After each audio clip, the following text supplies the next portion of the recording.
ভাইরে ভাই, আমরা বাংলাদেশের মানুষ কিভাবে উন্নতি করব বলেন? যেখানে একজনের উন্নতি আরেকজন দেখতে পারে না। উপরে উঠতে চাইলে কেউ তাকে কিভাবে টেনে হিঁচড়ে নিচে নামানো যায় সেই চিন্তায় থাকে।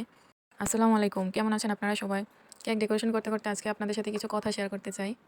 হোমমেড কেকের বিজনেসটা একসময় অনেকটা বেশি সহজলভ্য এবং নারীদের জন্য উপার্জনের একটি ভালো ক্ষেত্র ছিল।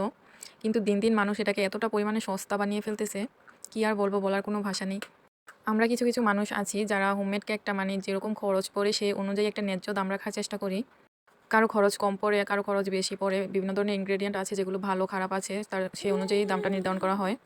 তবে যত ধরনের ইনগ্রেডিয়েন্ট আছে সবগুলো মিলিয়ে হিসাব করলে ৳৫০০ র নিচে কখনোই হোমমেড কেক সেল করা যায় না। এর চেয়ে ভালো ইনগ্রেডিয়েন্ট ব্যবহার করলে হয়তো আরও বেশি দাম রাখতে হয়। কিন্তু এর নিচে তো মানে চেষ্টা করলেও সেল করা যায় না। তারপরেও কেউ, কেউ যদি চায় যে কম লাভ করবে তাহলে বেশি হলে ৳৪৫০ হতে পারে। তারপরও এমন অনেকেই আছে যারা বলে যে ৳৩০০, ৳৩৫০ হোমমেড কেক দিতে পারবে। তাদেরকে কি বলা যায় বলেন?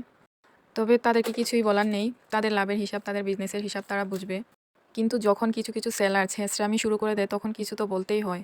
যেমন হচ্ছে আমার একটি পোস্টে একজন ভাইয়া কমেন্ট করেছিলেন যে, "আপু আমার কেক লাগবে, আপনি কত করে সেল করেন?" তারপর আমি ওনাকে বলেছি যে, "ভাইয়া ইনবক্স করেন।"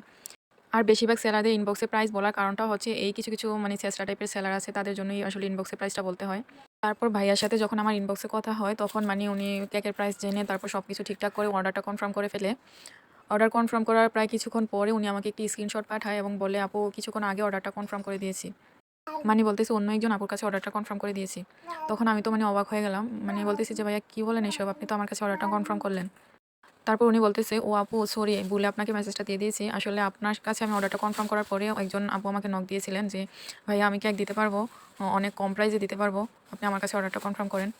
মানে কি পরিমাণে ছেঁচড়া হলে, কি পরিমাণে মানে অপসর থাকলে যে একজন সেলারের মানে একজনের পোস্টে কমেন্ট করা কাস্টমারকে টেনে নিয়ে যাওয়ার চেষ্টা করতে পারে, মানে তাদেরকে না দেখলে বোঝাই যেত না। ওই আপুটাকে আমি খুব ভালো করেই চিনি, তবে নাম প্রকাশ করতে চাচ্ছি না। তো তাদের উদ্দেশ্যে বলব, আপনারা নিজেদের বিজনেসটা খুব মনোযোগ দিয়ে করেন। কাস্টমার আপনার জিনিস যদি ভালো হয়, কাস্টমার আপনার কাছে এমনিতেই যাবে। কারো কাস্টমার আপনার টেনে হিঁচড়ে নিয়ে যাওয়ার কোনো দরকার পড়বে না। যখন আপনার কাজ ভালো হবে তখন কাস্টমাররা ইচ্ছাকৃতভাবেই আপনার কাছে অর্ডার করতে যাবে।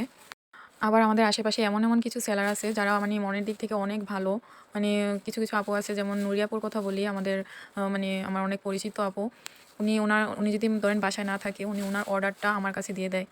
আমিও কখনো, কখনো যদি ধরেন অর্ডার নিতে না পারি তাহলে আমার পরিচিত কারো নাম বলে দেই যে ওনার থেকে নিলে ভালো হবে। বা অনেকেই আমার কাছে কেকের ক্লাস করতে চায় কিন্তু আমি ক্লাস করাই না, আমি সময় পাই না। ওরকমভাবে ক্লাস করানোর জন্য আলাদা একটা সময়ের প্রয়োজন হয়।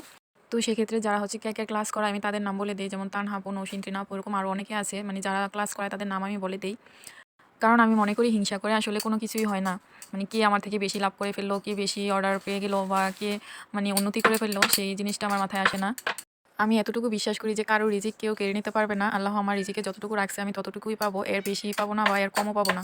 আমরা সেলাররা যদি সবাই মিলেমিশে কাজ করি বা সমান তালে সবাই কাস্টমারদের কাছে সবকিছু প্রকাশ করি তাহলে ঠিকই উন্নতি করা যাবে।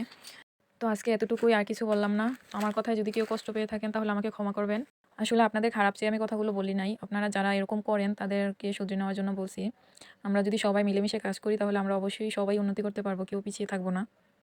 আমার ভিডিওটি ভালো লাগলে অবশ্যই লাইক, কমেন্ট, শেয়ার করবেন। আর পেজে ফলো দিয়ে পাশে থাকবেন। সবাই ভালো থাকবেন। আল্লাহ হাফেজ।